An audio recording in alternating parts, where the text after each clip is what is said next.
A wife is her husband's housemaid. If she disobeys, it's divorce. My husband Tom stole my black card and went on a spending spree, taking advantage of me, taking advantage of the fact that I'm working. They're vacationing abroad. I can't stand being disrespected like this. Sure, I replied, seething with anger, and while brushing off his call, I began to hatch my frightening revenge plan. I'm Holly Smith, once a top star in the USA, a former actress who dazzled the world. I even made it to Hollywood, captivating men globally and making headlines overseas. My fame was truly astounding. I left the limelight when I married Tom. He was my ex-manager and aide. He expertly supported me in my globe-trotting career, handling everything from my health to my private life. He's still helping with my current business ventures. Now we jointly run several fashion stores. I left the limelight 10 years ago at 21. My decision to retire at the height of my fame created a media frenzy. Die-hard fans were even showing up at my door. I got flooded with fan mail daily, pleading with me not to quit, and my departure even sparked a societal buzz. Despite numerous baseless rumors and tabloid stories, Tom and I tied the knot in sheer happiness. Everyone around me supported us. Right before retiring, I launched my fashion label, and now Tom works for me. He is in finance while I thrive as a shrewd businesswoman, pushing our models to success. Our life seemed idyllic, but recently, Tom's been acting strangely. He constantly sighs in exhaustion at home, giving me these defeated looks. Tom, what's the deal? You've seemed down. Anything wrong at the office? I knew he was prone to bottling things up, so in our moments together, I often checked in on him. He's not one to openly share problems, always waiting for me to intuitively step in.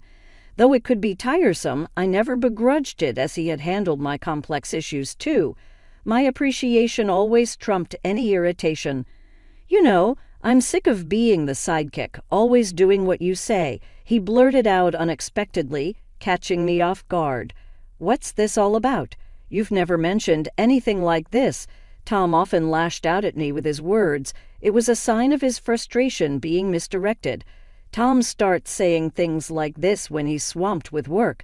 He acts tough at work, so he probably has nowhere else to vent.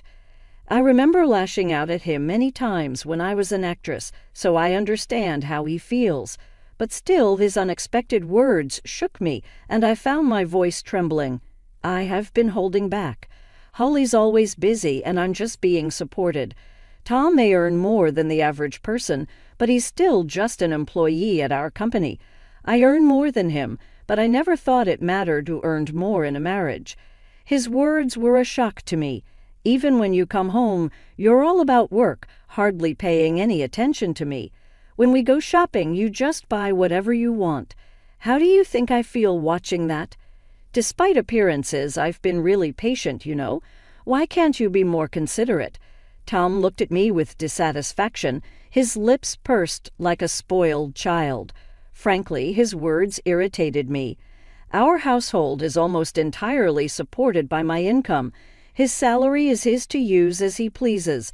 As I told him, it's my way of thanking him for all the trouble he's gone through and the support he's given me.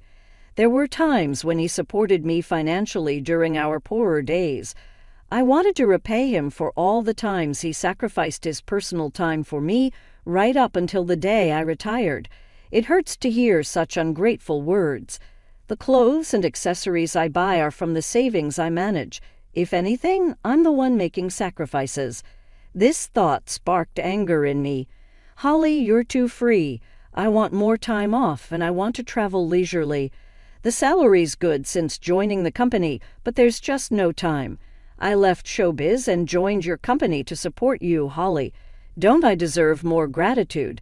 Stop prioritizing your own time and give me a break. When I retired, he stayed in showbiz, saying he'd continue being a manager. But once my business took off, Tom changed his tune, wanting to support me if I joined the company. And stay by your side, Holly. You won't be lonely. I want to be there for you. I wanted to spend time with him, so I let him join. I never asked him to, so why am I being treated this way? Is this life still not enough? Isn't he being too selfish? As I thought this, Tom made a suggestion, as if to add insult to injury. That's it. My parents' 60th is coming up. Can I get some time off for a celebration? That's all I ask. I won't be selfish anymore, but I want 2 weeks off. I want to take them on a trip to Japan. They've never been, and I want to show them the tasty food and beautiful sights. I braced myself for what he might say, but his unexpected request made me blink, and I felt something off. 2 weeks off is nothing big, something he could easily request at work without making such a fuss. Our company is known for being fair. No one would begrudge a leave request, and we're well equipped to handle someone's absence. Yet he makes a scene and negotiates directly with me. Something's not right, but these are just suspicions, nothing concrete. I tried to calm my irritation and responded coolly. I'm okay with that, but I can't make it this year. There's a crucial fashion show for the models in my agency, and I also need to prepare for the Paris collection. My schedule just doesn't align. Can you ask if next year would work? I can adjust my schedule then. As a daughter-in-law, it's expected of me to attend my in-law's 60th birthday celebration. However, our company has 2 big events lined up this year, leaving no room for personal travel. I tried to negotiate a different date, but Tom refused with a smile. It's fine. We'll just have it with my side of the family. I want to spend some quality family time. Being the accountant, my absence for a week won't really disrupt work, right? Tom's words about wanting to spend time just with his family hurt me deeply. His insinuation that I was a nuisance pierced deep into my heart. So how about it? I deserve some free time too, right? Tom always had a way of speaking without thinking. He's harmless, but sometimes thoughtless. It's one of his flaws, but I chose him as my life partner, knowing no one is perfect. Still, I can't accept how he's speaking to me now. Even if he doesn't mean it, why do I have to be spoken to like this? Doesn't he care about me? Hey, Holly, are you listening to me? I owe a lot to Tom's parents. Although I can't often visit due to work, they always treat me like their own child and praise my work. We're so happy to have such a wonderful daughter, his mother had said when I married into the family, and his father celebrated our marriage with joy. It's their 60th celebration. I understand wanting to celebrate it this year, but how can I agree happily after being spoken to like that? It doesn't matter to me. Take 1 week or 2, do as you like. I couldn't hold back my anger and showed it openly. This probably triggered Tom. He stood up, visibly upset, and left the living room without a word. We've been sleeping in separate bedrooms due to work, and from that day until his trip, we didn't see each other at all. Is that really true? Isn't your husband being too harsh?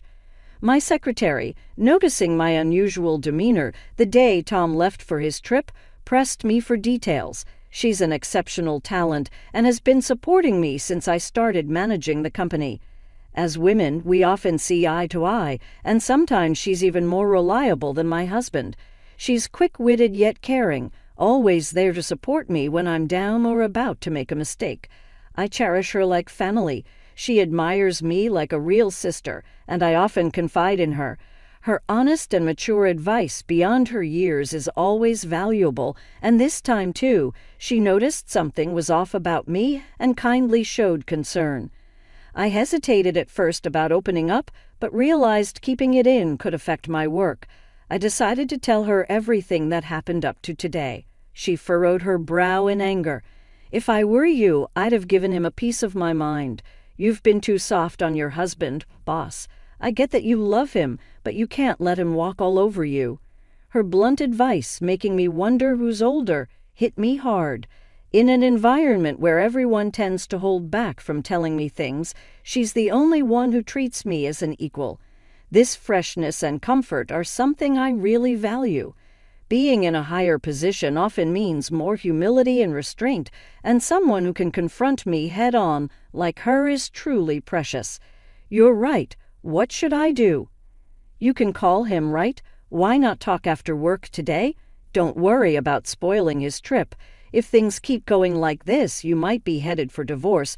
She pressed the point like an older sister, leaving me with no response but to agree. As she suggested, I decided to call him right after work. He's in Japan. There is about a 15-hour time difference from the U.S. For instance, if it's 5:00 p.m. here, it's 8:00 a.m. there. It's about the time they would finish their breakfast. I had sent him an email in advance to let him know I needed to talk, so he should be expecting my call. I called, thinking he'd surely answer, but there was no sign of him picking up. Maybe he's still enjoying himself with everyone. I'll try calling again later. I tried calling every 30 minutes, but still no answer. Worried, I contacted my mother-in-law to check on him. "Hello, Holly, you must be tired. I'm sorry we went on this trip without you. We told Tom we'd prefer you to be with us, but he insisted. I knew from Tom that his mother used to be a strict educator, but now she's much softer and always shows concern for my busy life. Never mind, we're so busy at the company this year I couldn't make time. I'll definitely make it up to you next year, okay? Oh, don't worry about it. Just having this wonderful trip as a gift from you is more than enough for us." Her kind words, like smiling, struck me as odd. "Wait, a gift?" I asked, puzzled by the unfamiliar term. She seemed surprised by my question while expressing surprise. They explained the situation to me. "Oh, isn't it? Tom told us this trip was fully paid for by you since you couldn't join." What I couldn't help but shout in surprise over the phone, my mother-in-law realized I didn't know anything from my reaction. She hurriedly connected her words. "Isn't this the trip Holly arranged? Tom paid for everything with Holly's card, so I thought it was from you." The trip included Tom's parents and his sister's family, 5 people in total. The flight alone costs about $1,000 per person minimum, including other expenses. It easily exceeded $10,000. It's outrageous to use such a large amount without consulting me, especially since I usually cover living expenses. Tom doesn't gamble or smoke, so his salary should be intact. He definitely earns enough to afford such expenses, yet he didn't. With him not answering my calls, my anger started boiling. My mother-in-law, noticing my state, spoke with concern. "Holly, are you okay? We'll pay back every penny." Tom insisted on covering everything, which seemed odd. "My husband and I decided to pay you back later. We miss you and plan to visit you. This trip might be based on a terrible plan." Thinking so, my mother-in-law continued to comfort me. "You're not at fault. It's also your 60th celebration, so please use that money for your enjoyment. I'll definitely get Tom to pay for it, but could you tell me more about the trip's planning?" I was wondering what Tom was up to. I realized this trip must have been carefully planned months ago. Tom was using me without my knowledge. At that moment, I started to suspect him. Then my mother-in-law shared a shocking truth. The trip was actually proposed by Tom's sister and her husband. To my surprise, it was Tom's sister and her husband, who always criticized me, who initiated the trip. Tom's brother-in-law, an executive at my rival company, looked down on me for being a female CEO. Due to her high pride, Tom never stood up to his sister.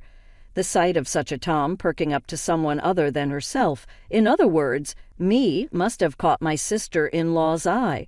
Even though she's always led Tom by the nose, I couldn't stand the fact that she's offended by just a slightly nice look from Tom. With their strong sense of rivalry, my sister-in-law and her husband disliked me, and I tried my best to avoid dealing with those two as much as possible.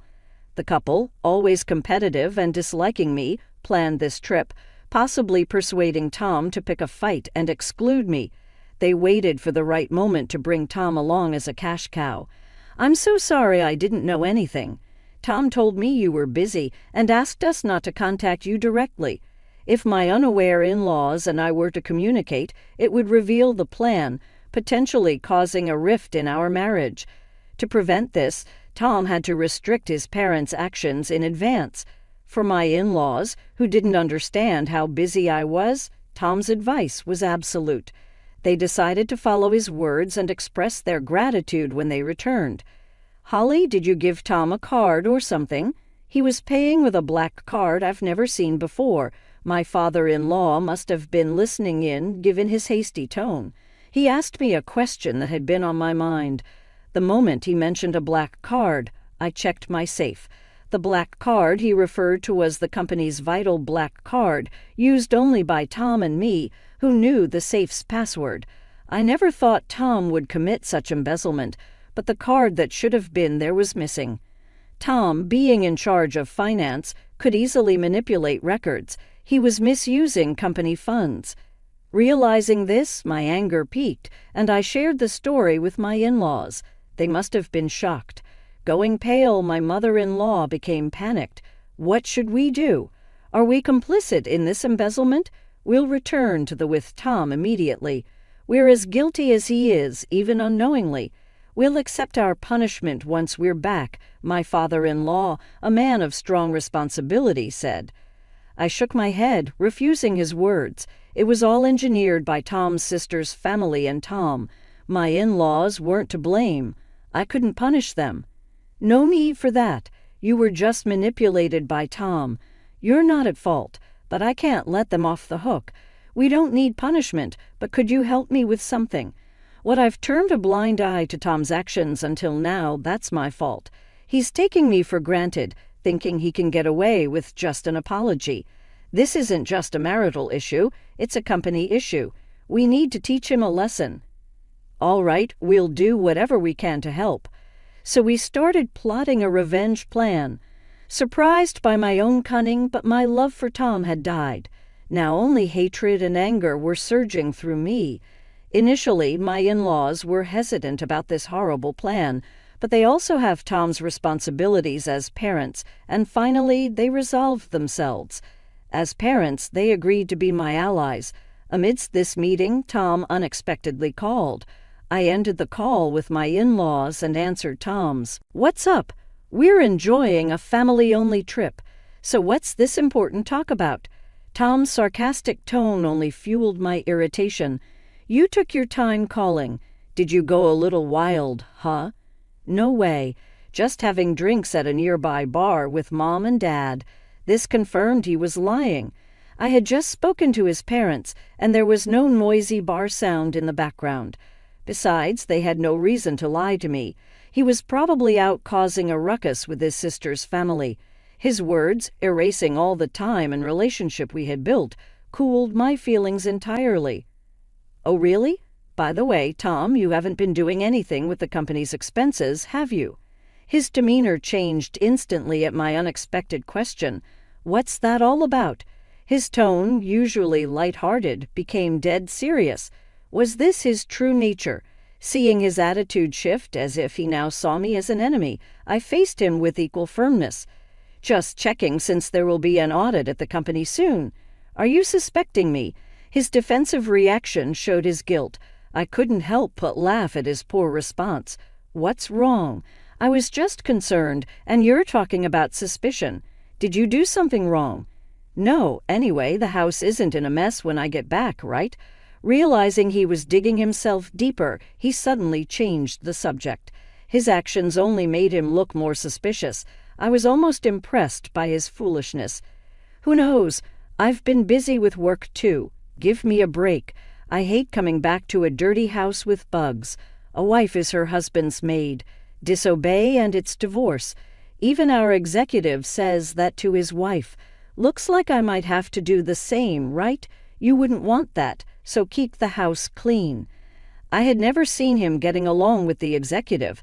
His current words were probably all his own thoughts, but aware of his weaker position, he used the third person to express them. His patheticness made me sigh. Sure, I'll keep that in mind. There was no need to talk to him any longer. Tom clearly looked down on me, even embezzling company funds. Embezzlement is a serious crime, and I could take him to the police. No mercy even for a spouse. After ending the call with Tom, I immediately phoned a certain place. The next day, while busy preparing for the fashion show, I was bombarded with calls. Of course it was Tom. I noticed his calls late at night while I was out, for a reason, accompanied by my secretary. Luckily, she was driving, so I answered Tom's call. "You're late. What have you been doing?" His voice was rougher than I'd ever heard, surprising both my secretary and me, who were listening on speaker. "What do you mean?" "I was working." "Did you do something yesterday?" "Do something like what?" "Don't play dumb. Tell me the truth. What did you do?" Tom was in complete panic, and in the background I could hear several Japanese men confronting him, along with my sister-in-law and her husband. Sounds noisy. Something wrong? "No, it's just, Tom, who had been blustering, suddenly began to stammer. He realized that admitting anything would put him in a very disadvantageous position. His odd behavior made me explain to him what was coming. Time to give him a taste of despair. "Too bad, Tom. You were supposed to be having a blast in Japan, but it seems your dream turned into a nightmare overnight, huh? But it's what you deserve from misusing someone else's money. You did something, didn't you?" As he reacted weirdly, I revealed what I had done the day before. I had contacted the president of the credit card company I was contracted with. Despite being after hours, he agreed to help me due to our long-standing relationship. He immediately suspended the company's credit card. If a credit card is misused, the company doesn't have to pay the store, leaving the store at a loss. However, Tom had arranged to pay the entire bill at checkout. So, with the card blocked, he couldn't pay and was now being interrogated by the hotel receptionists. "Tom, Mom, and Dad have already checked out. The taxi I reserved for them left with them, so there's no one coming to pick you up." My sister-in-law, who was cornered, bombarded Tom, asking what to do next. Hearing this, Tom panicked even more and directed his anger at me. "How can you do this and think it's okay? You ready for a divorce? Go ahead. I'd rather not have a husband who embezzles company funds. I've already spoken to a lawyer, and we're moving forward with divorce proceedings." What was visibly shaken by my unflappable demeanor. "I've overlooked so much of what you've done, Tom. There was a time when you supported my work, and I was grateful. But I've reached my limit. My patience is exhausted." "That can't be." Realizing he was in an absolute crisis, Tom finally understood my fury and let out a pitiful cry. The receptionist relentlessly demanded payment from Tom and his group, who were now cornered in despair. But none of them could speak Japanese, relying on a guide for communication. Listening to their situation, I suggested switching the call to me. "No one there speaks Japanese, right? Let me talk to them for you." "You're going to help." "Gladly." Tom must have thought I had a change of heart. Realizing his mistake, without hesitation, he handed his phone to them. I explained the situation to the receptionists in Japanese, and they quickly grasped it, seeming quite cooperative. To ease their worries, I also gave them my contact information, which my secretary noted down. They happily agreed to my proposal. After a friendly chat, they returned the phone to Tom. "What happened? Did you sort it out?" "Yes, I've taken care of it. Now it's up to you guys." "Really? You're a lifesaver. Holly, I love you." He hurried off, apparently called by the receptionists. Tom, clueless, ended the call and followed them. "Are you sure about this? It probably won't end well." "Perfect, right. It's ideal for them to see." Hell. An hour later, as expected, I received a barrage of calls again from Tom. When I answered the call, Tom was on the line, his voice filled with pitiful anguish. "Holly, what's going on here? What is this place?" Crying out, he showed me via video call the image of a slum area in Osaka, Japan, the image of Skid Rows. Tom and his sister's family were stripped of their belongings and in a pitiful state, caught by those guys and being taken to what's considered the most dangerous place in Japan. It was honestly unexpected. When I was talking to the receptionist, he said, "I was a big fan of you. I'll prepare a harsh punishment. Just leave it to me." But I never expected it would be this place. I laughed out loud at the unexpected location. "Lucky you're still alive in Japan's most dangerous place. It's a miracle, really." "What? Wait, Holly, what's this about?" Explain yourself and come help us right now. Since it's a video call, they can probably hear everything clearly. Behind them, many homeless people were surrounding Tom and his group, causing a commotion. You guys were causing trouble for Holly. You reap what you sow. Time for reflection, added my in-laws, joining the call, surprising her mom and dad. What are you doing? A friend of Holly flew us back in a private jet. We returned to the U.S. and Holly picked us up. We realized you were trying to set Holly up. We asked her to do as she pleases with you guys. As they said this, the onlookers behind them started confronting Tom's sister and her husband. The people living in Skidar are ruthless. If you wear anything valuable, even women are not spared. They were raising their voices while making a video call in such a dangerous neighborhood. It's no surprise they became perfect targets. I addressed the crowd in Japanese, loud enough for them to hear, telling them these men were using my card illegally and treating me horribly every night. I encouraged them to do as they pleased with them. The locals, getting into the spirit, eagerly agreed to give them a hard time. Suddenly the call ended, perhaps because someone snatched the phone afterward. Tom and his group lived in the Skid Row, terrorized daily and used like slaves by the locals. Without money to return to the U.S., they were essentially trapped abroad. I confirmed the subsequent events with the hotel reception. Apparently, an acquaintance of the receptionist is a boss in the Skid Row, and he agreed to take care of Tom and his group in exchange for me treating him to some good liquor next time, assuring me not to worry. The deal was made under the condition that they would be protected from life-threatening situations. In return, I agreed to sing at that hotel for the first time in a long while. Following this, I successfully got my revenge on Tom and his group with the help of the men from the hotel. I also managed to divorce Tom. I felt refreshed and have been enjoying life with my in-laws. Tom's sister and her husband were fired for unexcused absences from work. Their phones were taken by the locals, leaving them without a way to contact anyone. My in-laws explained the situation well, so it didn't become a police matter, and no one seemed to care about them. Thus, my ties with Tom were completely severed. Since then, I've been focusing on work and living a happy life. Occasionally, I call the receptionist to check on Tom and his group. They're still living in hellish conditions, but I don't feel sorry for them.